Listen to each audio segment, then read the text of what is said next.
guys, it's me. I wanted to show off all my geckos. I did a previous video on this. It's not on my channel anymore because I got some really nasty comments about it. That may seem a little childish, but I don't want reviews like that on my post. And wanted to do a better video to let people understand this is not the you gotta do this is what you're supposed to do type of video. This is just what works for me, what I have done, and what has progressed from me doing it. I'm new at this. I've only been at it about a year. I didn't just get these animals. We did a lot of research. I've had a lot of help from Proud Cat Lover and a couple of my other repty friends. But I really just wanted to do a video showing off my geckos. I didn't expect all the rude comments I got from my video, so I decided to do a new one. Like I said, this is not a this is what you gotta do or even a recommendation. This is just what I do, and it works for me because my geckos get along extremely well. That's not always the case. If I saw two of them fighting, or if I saw them not getting along, they wouldn't be together. I would have removed them. So, yeah, these are my geckos. This is Sparkle. She's about 4 to 5 months old. I got her at a reptile show. She's a flame or blaze. I can't remember what it's called exactly. But it's the real pretty kind of flamey looking pattern.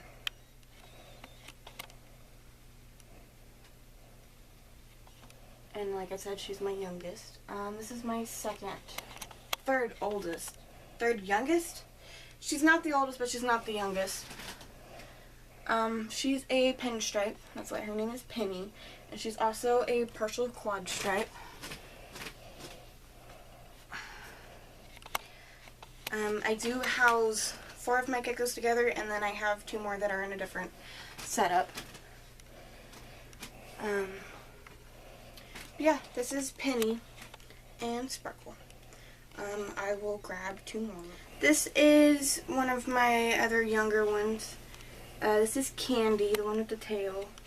And then the yellow one is my male Sarge. Sarge is not actually mine. I'm boarding him for a friend. He was her first super harlequin. And she had to downsize for personal reasons and was going to sell him.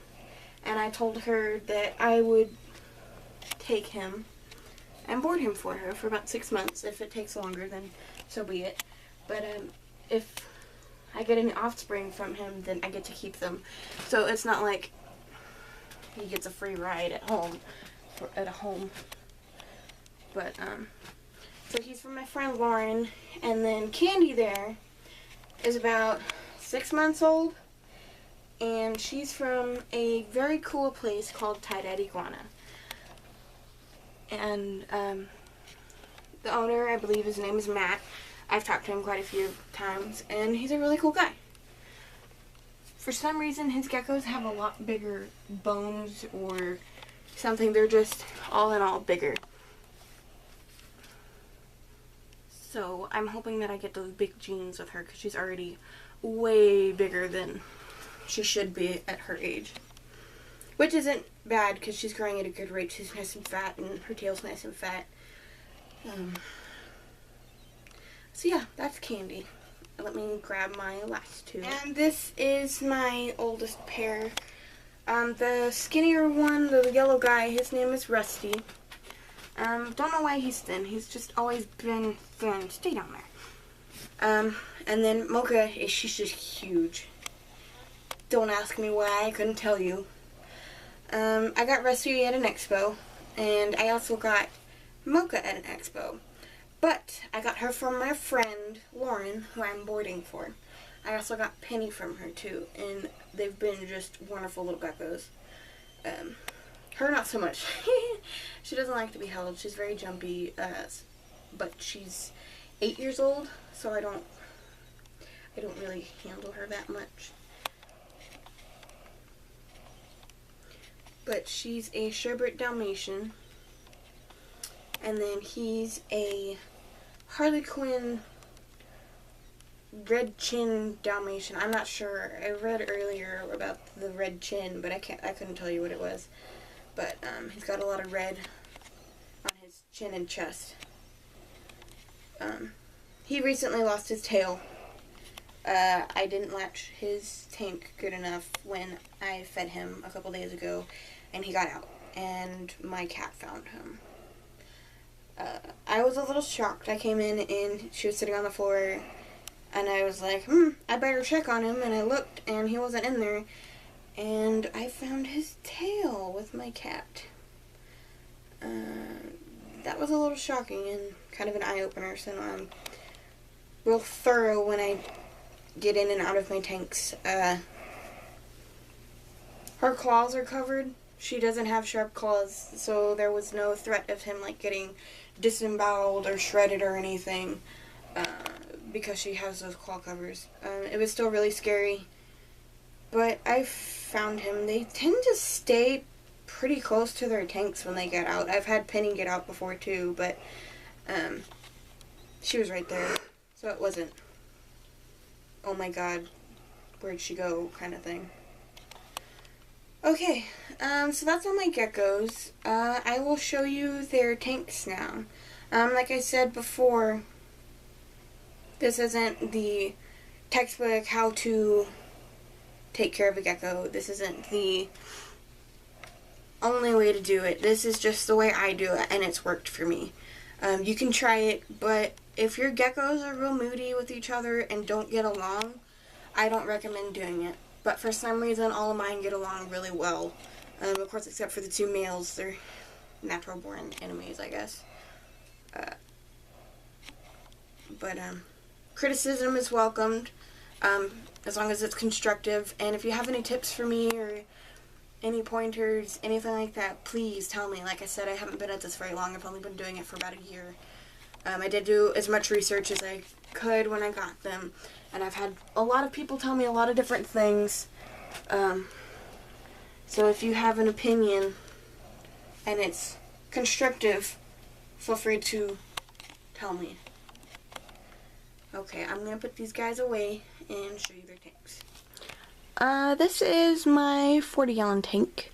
If I'm a lot louder, I'm holding the camera. My husband was holding it for the viewing of the geckos. That way I could keep control of them better. This is a 40-gallon fish tank, just turned on its side. This little light up here is actually a moon, a gecko moon. Let me see if I can't get you guys a better non-glared look of it, because it's pretty cool. Nope, it's, oh, well, there you go. Here's a little bit of it. But it's designed specifically for geckos, so it doesn't hurt their eyes at night. There's suction cups like everywhere. I love suction cups. They're awesome. This is from PetSmart. It's a leaf water dish or food dish. I used it for a food dish like once, and it really sucked because of all the little veins and stuff in it, so I just put water in it.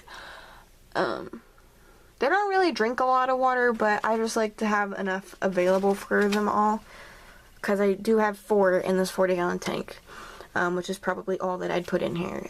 In a previous video, I said 8. That's just what I was told from somebody else, and I had a lot of people tell me that it was wrong, so I'm going to say you can only put about 4 in a 40-gallon. Which sounds a little more correct to me, because you can only have 1 in a 10-gallon tank. So, there's that. This is the canopy feeder and water dish. There's probably some dried rapeshi in there. I learned that trick from my friend Lauren. And in between wet feedings, I do dry feedings, and they eat it pretty good. Also, I have extra water, so if they eat the dry stuff, they don't get dehydrated. And it lasts longer. You can leave it in there longer without having to worry about it molding or going bad. It does eventually go bad, and I take it out. But yeah. There's some more suction cups, and this is the Gecko Hangout House. It's a little I say popsicle stick, but it's not actually popsicle sticks. They're just little craft sticks that we had laying around. And I decided, hey, I'm going to make a hang and cut. So I did. And they freaking love it. There's Sarge crawling in right now, and there's Penny looking at him, and then Sparkle is back there behind Penny. There's a piece of repty carpet in there, so if they go to the bathroom or anything, it's easy to clean out. I am hopefully going to start manufacturing and selling these either online or at repty shows. If anybody would want one, or if know anybody that would like one, contact me. Find me on Facebook or comment here and I'll find you. I really enjoy making them, so if you want one, just tell me and we'll talk about it. There's another different one over here that's made out of popsicle sticks.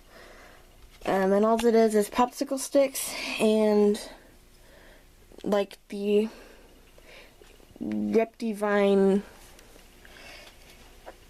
silk plants, pretty much. And the design, this one, the big one, that can actually hide in the leaves. And this other one, the leaves are flat, flush against the popsicle sticks, so there's not really anywhere for them to hide on the outside of it. And that one also has 4 closed sides, and this one only has 3 closed sides. So it's a little more, I guess, dark, and it's smaller because it is made out of popsicle sticks. Candy's hiding in there. And then I also made this bridge. This bridge is just more for them if they come flying out of their hut for some reason. Mostly because of crickets. They come flying out after crickets. They land on that instead of falling all the way down. There's Sarge crawling down. That's a sycamore stick that my husband brought home. And then it's just these big leaves. I've done another video on their settings, but it's changed a little since then. So, and then I just have this random dragon in there. I have a thing. I have a dragon in all my tanks. I like dragons, so yeah. These guys kind of remind me of dragons. That's part of why I got them. So there's my big 40-gallon tank. The trees and everything are meant to look like tree houses and stuff. I think I did pretty good. But it's a 40-gallon tank. I have these clips that just clip on the side here. And it keeps it closed. There's no way to open that, because we do have a cat that likes to try to open them. She has gotten these clips off a couple times, so I've had to move them up higher. But it does a pretty good job anywhere it goes. I mean, you could put it at the top and it's probably not going to open. So if I take this off, then I have the door, and it's a large tank, just reptile door with the hinge in the middle, which I find awesome, because I can have a door but not have to worry about anybody flying out on this side. And this is clipped at the top and the bottom, so there's no way that this is going to open unless I remove the clips.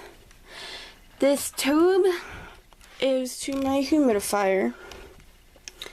I have it turned off right now because of noise. It's really loud for about a minute when it turns on. I'm not sure why, and it seems to work okay still, so I'm not too worried about it. If it goes out, I'll just grab another one. But, yeah, it keeps the humidity at about 70, which is a little high, I think. But, that's just at the very top. It fluctuates depending on where the geckos are. So, bottom is just Eco Earth. So that's my 40. And this is my tin. This is a piece of cardboard that I painted when I had my granoli in there. And it's a tree. There's a hole cut in it because I had an LED light on the top so you could see inside when I had this turned on its side, like I do now. Again, it's got this